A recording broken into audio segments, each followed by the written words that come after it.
Hello दोस्तों, मैं विद्या सिंह राजपूत ने यूट्यूब चैनल में आप सभी का स्वागत करती हूँ। तहे दिल से स्वागत करती हूँ। आशा करती हूँ आप लोग बहुत अच्छे होंगे, स्वस्थ होंगे, मस्त होंगे दोस्तों, अच्छे होंगे, जहाँ भी होंगे खुशहाल होंगे। आज मैं आप लोगों के सामने एक दर्द भरा बेटी विवाह गीत लेके आई हूँ। बहुत ही दर्दनाक बेटी विवाह गीत है। आशा करती हूँ यह गीत आप लोगों को ज़रूर पसंद आएगा, और पसंद आएगा तो कमेंट बॉक्स में ज़रूर बताना। मेरे चैनल को सब्सक्राइब करके मुझे आगे बढ़ाएं।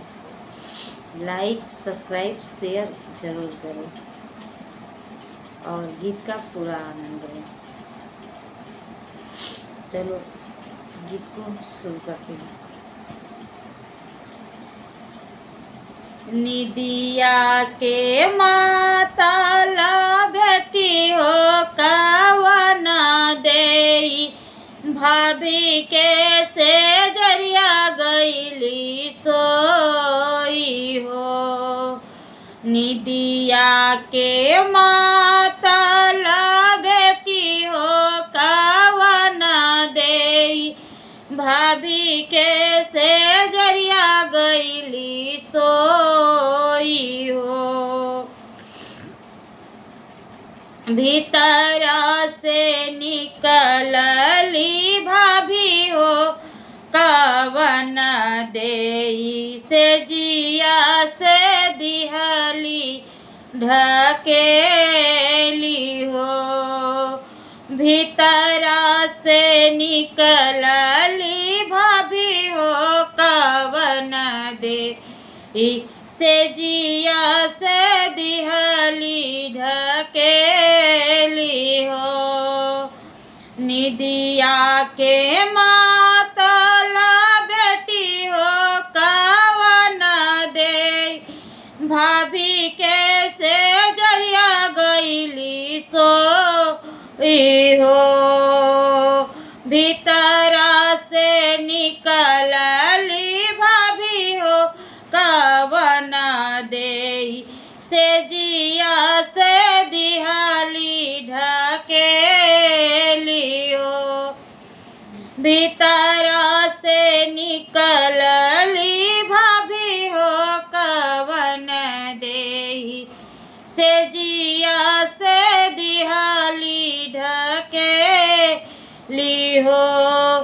दुआरे से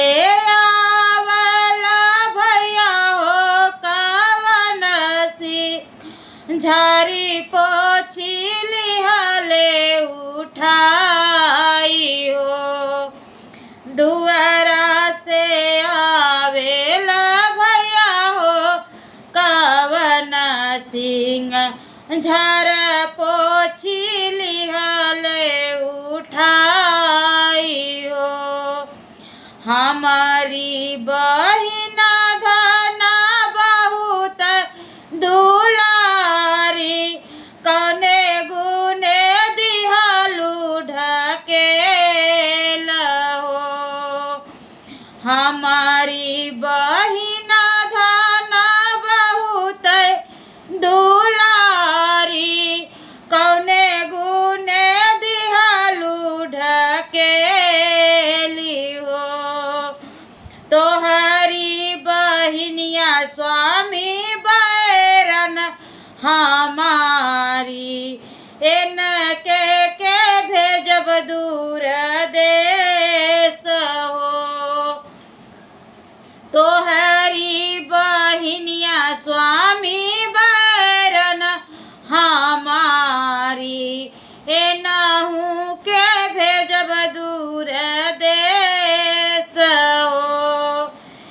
इनके से इनकर रोटिया बचल रही हैं स्वामी, खाई हैं जे लाड़ी का हमार हो।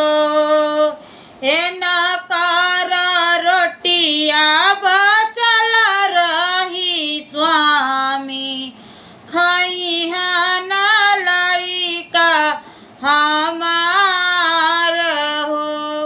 Thank you. तो विवाह गीत कैसा लगा प्यार प्यारा कमेंट करके ज़रूर बताना।